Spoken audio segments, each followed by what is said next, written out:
I know I look a bit rough. If it looks like I'm crying, don't worry. I have been.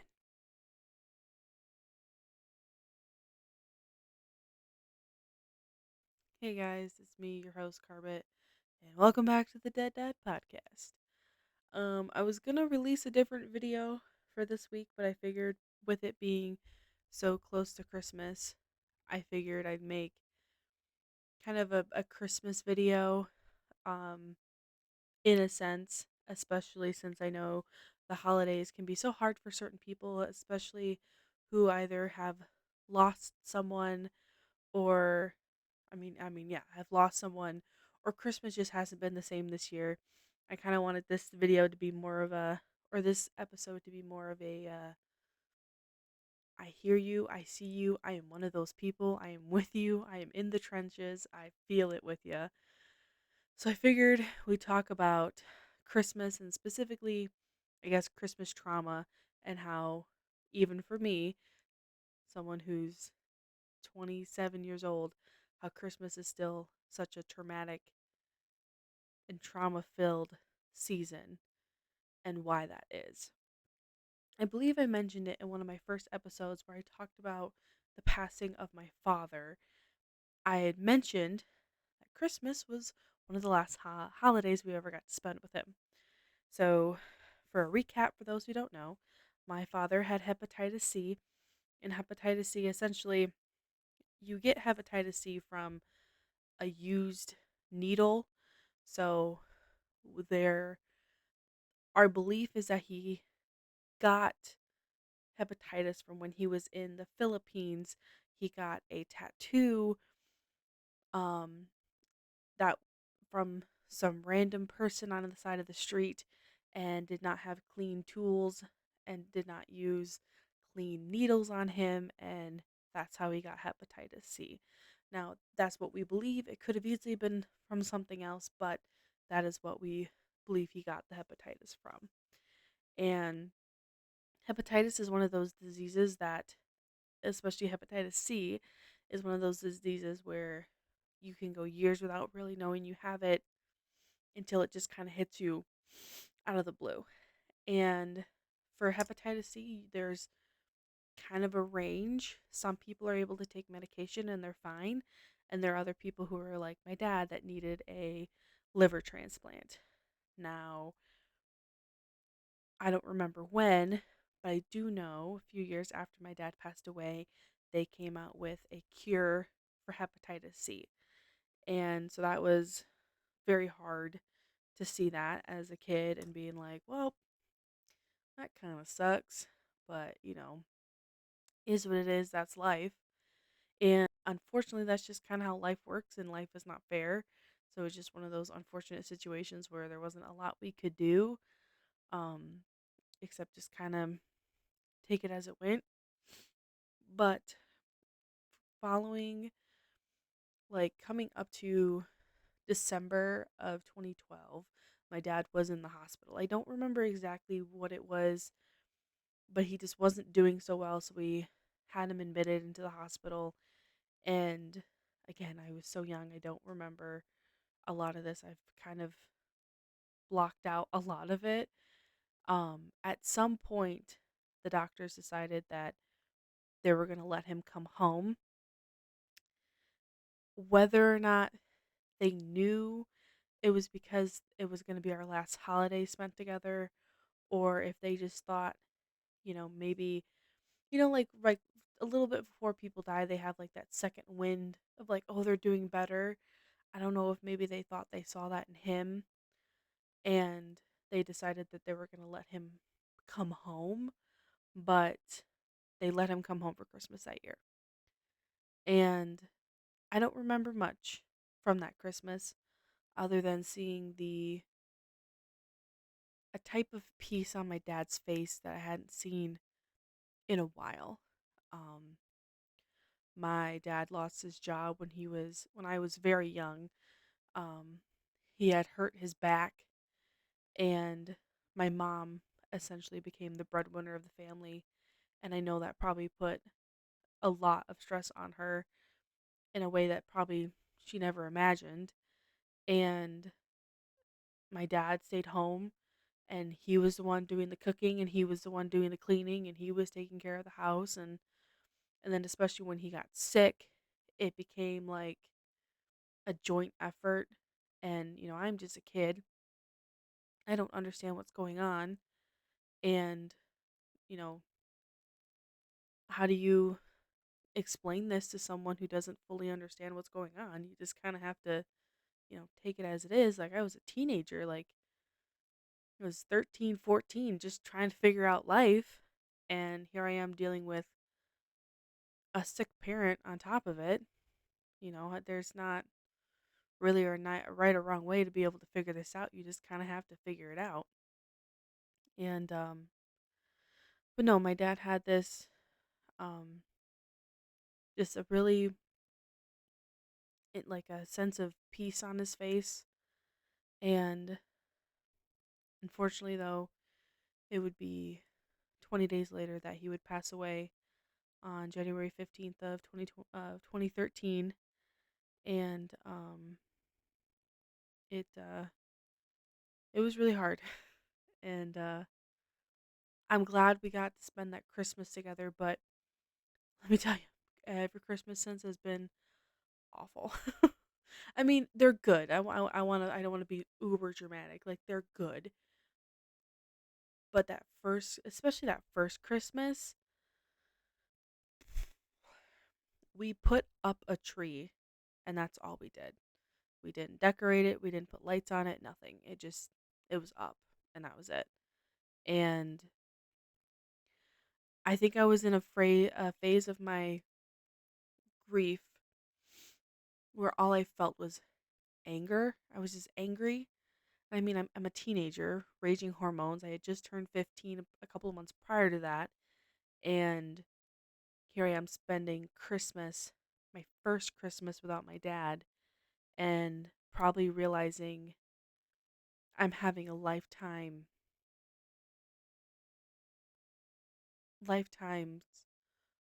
worth of firsts. I was going into my freshman year of high school, and my dad wasn't going to be there. He wasn't going to see me get to go through high school. He wasn't going to get to see me go through um, my graduation. Like, he wasn't going to see all of that. And it's just like, kind of hit me. Here I am experiencing my first Christmas. Like, how do you even, and, it was on Christmas Day. I woke up, slept in, I woke up, and there was a single ornament on the tree. And it was actually pretty big. It was a single word placed on like the middle of the tree, and it just said peace. And my mom had put it up, and I remember when I was young, and especially that moment, I was just so angry. Like, not at her, not at what she did. I think just mad at the world that this is just what the crappy hand I've been dealt. Like my dad died. I was 14 when my dad died, and that's such a weird concept. I think for some people, especially like I have coworkers who have kids my age, and I am able to understand their grief of losing a parent at they're like 40, 50, 60 years old, and I experienced that loss at 14. Like, and obviously there's so many people who've lost parents a lot younger than me. Not special by any means, but it's such a like it's been over 10 years since he's passed away. And Christmases have always been, I don't know, Christmas is always that holiday, people are supposed to get together and they be with their families. And I know these last couple of Christmases have just been hard because, you know, um, me and my boyfriend have been together for over a year. And I know last year's Christmas, I just got so emotional because I remembered when I was young, um, my family would just get all together, and I remember we would have two Thanksgivings, two Christmases, like we would do that, and then for whatever reason, on one year, stupid adults got like sticks up their butt, and they just got so selfish and so prideful that they decided we just won't celebrate Christmas anymore because people are just so full of pride. And I'm just this young kid, and I'm like, I don't understand why we're not going over to this relative's house, or why aren't we seeing these people, and why haven't I seen my cousins in forever? And I have family members I haven't seen in literal years because of stupid petty drama that they just can't simply just get over. And now as I'm an adult, I'm like, this is like so stupid. And obviously, if you were in a situation with loved ones or family members where there's just something that's causing a divide in the family, and it is something that truly cannot be reconciled for, and obviously in the protection of your mental health, your safety, and your well-being, that is completely justified. But if you have family members you have not seen over stupid petty stuff, in this case for my family it was money. It's like I have family members I haven't seen in years, and I know I'm going to have family members who are going to see this and be like, I don't know what you're talking about. And it's like, I had such big Christmases because I considered my family my immediate family. Like for most people, that would be like their parents and their siblings. For me, that was my mom and my dad, my aunts and my uncles, and my cousins. Like that's who to me was my immediate family. And to go from that to then only seeing like a couple of my cousins and a couple of like an aunt and an uncle for Christmas and Thanksgiving and Easter, and through numerous times throughout the year, like I it didn't make sense to me as a kid. And now that I'm older, I'm like, it's just stupid petty. Like I had a whole conversation with my mom about this actually. I'm like, it makes me so angry because it's those same people that come to me and go, well, you could have called. I was a child. I didn't have a cell phone. And even if I did have a cell phone, you know whose phone number I didn't have? Yours. You want to know whose number you did have? My mom's. And you want to know who didn't call? You. Crazy how that works. So, aside from that, so I go from having these big family Christmases to very small family Christmases, which there's nothing wrong with having small family Christmases. I just like to point that out. But I didn't understand it at the time. Like why am I not seeing family members anymore? Why is that? And then now years later, I'm going over to my boyfriend's family's Christmas party, and I'm just like,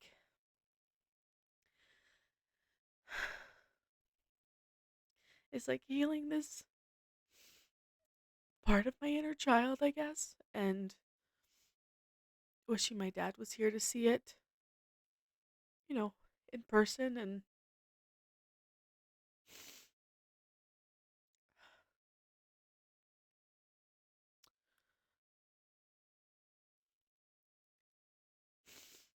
to see how far I've come. I'm truly such a different person than who I was when I was 14. Gosh, I was god awful. If you knew me back then, I'm so sorry. I was so cringy and awful. Like, I don't hate that version of myself because I had to go through that, but good lord, if you knew me then, I'm so sorry. I am so sorry. Like, as I'm saying this, as I'm crying in front of a camera, but still, like, if you knew me then, so sorry. I don't know what happened to that Carly, but she's no longer with us. Whew. I think it's just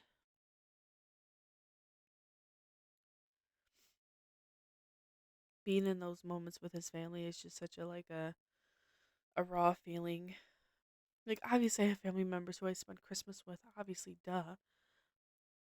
But being there in those moments with his family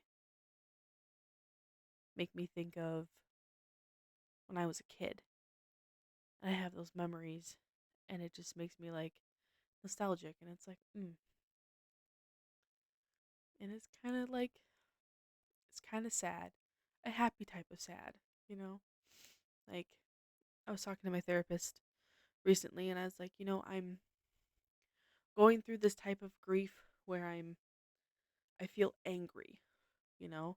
Like, on one hand, I feel very, very angry for this situation, but in that same sense, I feel happy, you know?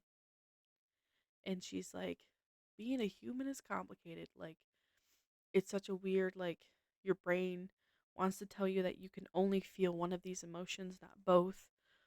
But then in the same sense, you're feeling both of those emotions at the same time.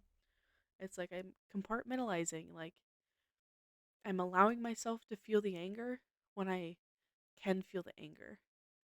And then I'm allowing myself to feel happy when I'm allowing myself to feel that happy in an appropriate moment.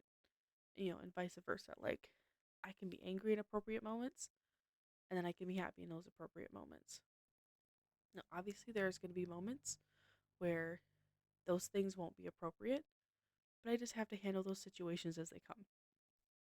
And especially going through this Christmas season, experiencing a type of grief that's just very different than before. It's like I know how to handle grief. I am the what's the word? Poster child of grief.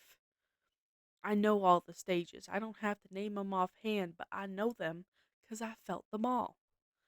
And grief is not this thing, I've been through therapy for years. Like, grief is not this linear thing, as many people like to point it out. It's this hole that you live with, and it never goes away, never gets smaller, never gets bigger. It just, you kind of learn how to live with it being there and how to cope with that hole. Because I have moments where I can talk about my dad and I'm completely fine. And I can joke about it. Like, I have this new job, and so I'm learning and getting to know these people. And I talk about things, and they're just like, hey, you said that kind of a weird way. Why did you say that? And it's like, oh, well, my dad's dead. And it's like having those kind of, I don't want to say awkward conversations, but those conversations with these people who are older than me or younger than me, and they're like, oh, I don't know how to respond or say anything to that. And it's like, I get it. And so it's just that type of season that I'm in. And then, like I said, so I know grief, but then going through this type of grief, it's like all that stuff just flew out the window. I don't know what I'm doing. I'm just here, just going through it. That be life. And it's like, what are you supposed to do? What are you supposed to say? And it's Christmas, you know? And like, there's a TikToker that I follow, and her dad died.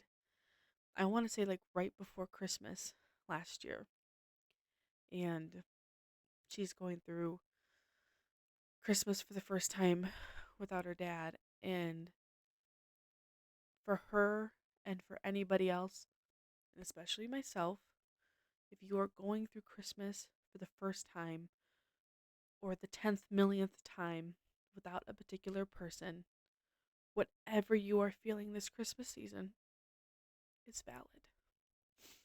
It is okay to be sad. It is okay to be angry.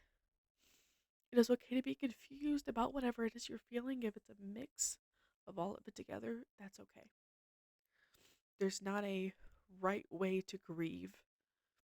everyone grieves differently, you know? And there's not a wrong or right way. You have to just kind of have to just go through it, you know? Like you have to get through it. And as someone who's been doing this for years, it has moments where it gets easy and then other moments where it doesn't. And that's okay because grief is not this linear thing. It's a yes, it's a whole, but it's a it's like a piece of clay. It molds and it changes, and sometimes it gets bigger and sometimes it gets a little bit smaller, but it's just this lump of clay. Sometimes it hardens, it dries out, and then stuff happens and maybe it gets wet again and it's more pliable than it was before. It changes. You change. You grow up. Like I'm 27 and I'm going through phases of life I never thought I'd be going through. But then, in that same sense, I thought I'd be going through these phases of life a lot younger than I am now. So it's like in my head, I feel as if I'm behind, but really I'm just on track of where I need to be, even though if it doesn't feel that way. I'm growing up, I've been grown up, but you can never stop growing up. But allowing myself to be truly who I am, even if that means that there are people out there that are not gonna like it, and that's okay. There's nothing wrong with that. I know not everyone's gonna like me, and as much as that may bother the absolute crap out of me, I have to accept it and learning to cope, especially in healthy ways, and to learn to be okay with myself. Because that's probably the hardest thing. And it's not easy. It's not a great process to be going through around Christmas time, but here I am, loving it. And but yeah, no, it's Christmas is hard. The holidays are hard. And it's definitely one of those things that if you were going through this, you're not alone. I'm here with you. There are people out there who love you and appreciate you and want you in their life and need you in your life. And if you need people to talk to, there are resources out there.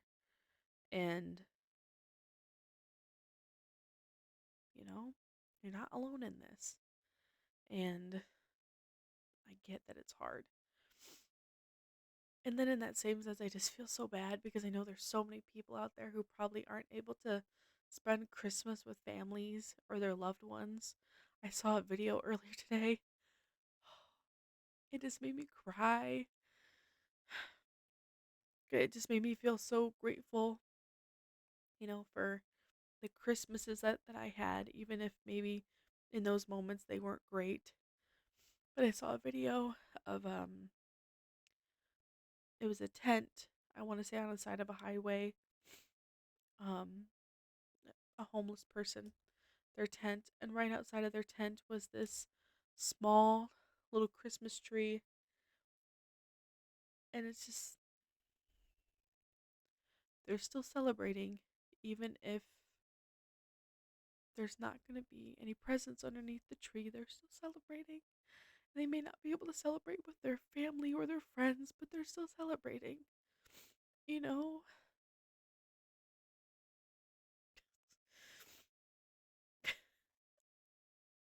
it's great. It's great. So it's just, I know not everyone's going to be able to experience Christmas with family. And even if it's just Christmas with a friend or two, or even if it's just Christmas with yourself and your pets, that's still Christmas. It doesn't matter how many people are around, how few or how little, it's still Christmas. It's just such a,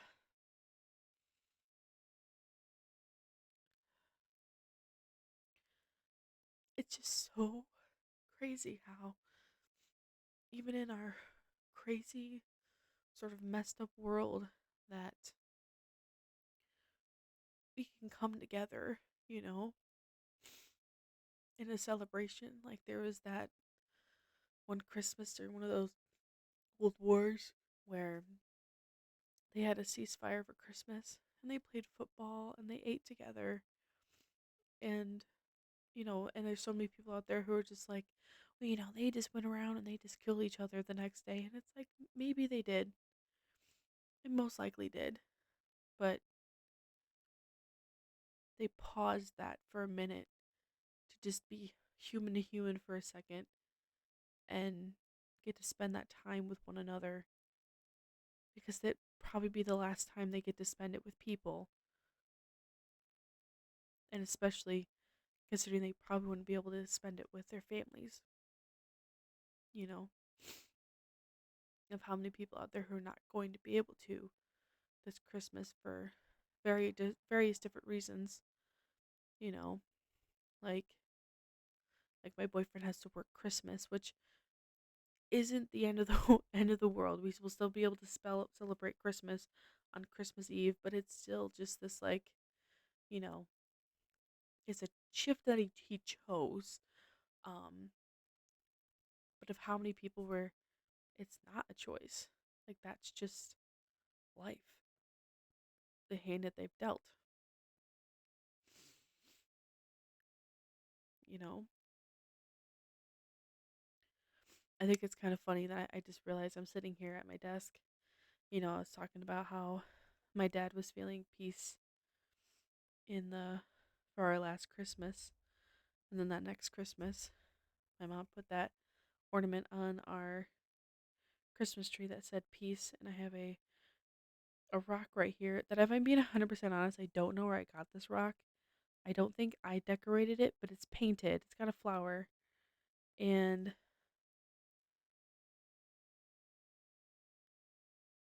it says peace on it.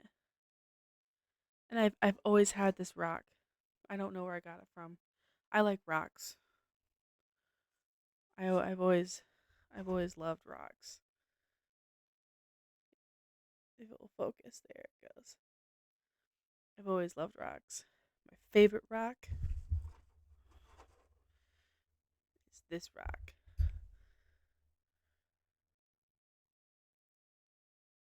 It's called a pudding stone. There's probably another technical term for it, but that's what I'm calling it. It's calling it a pudding stone. And it just means different rocks have been pressed together through several hundreds of millions of years, and it makes one big rock. My favorite type of rock. So, but yeah, I figured I do this Christmas episode. Next episode will be 100% about Hamilton, because I have it pre-recorded. I'm still editing it, but I figured I do this episode as kind of a, hey, I know Christmas is on its way. I know it's probably going to be hard for some people, but please know you're not alone. And, you know, Merry Christmas. I love you. Even if no one else loves you, I love you. And that I hope you have a Merry Christmas and a Happy New Year. And you've all been good. You get presents from Santa this year. Got my Christmas nails. Eee. I was so excited when I got these. Ta-da! Christmas nails. Eee. So, you know, it's Christmas. And it may not feel like that. It may feel like it's the end of the world, but you can still find the good in the bad, even if it doesn't feel like that. So, I'll see you guys in the next episode. Remember, Hamilton. We're talking about Hamilton next episode. So y'all prepare. Y'all watch the musical at homework. Watch the musical. Listen to the soundtrack religiously to prepare for my episode. Okay? Okay? Cool. I love you guys. Appreciate you. And I'll see you in the next episode. Bye.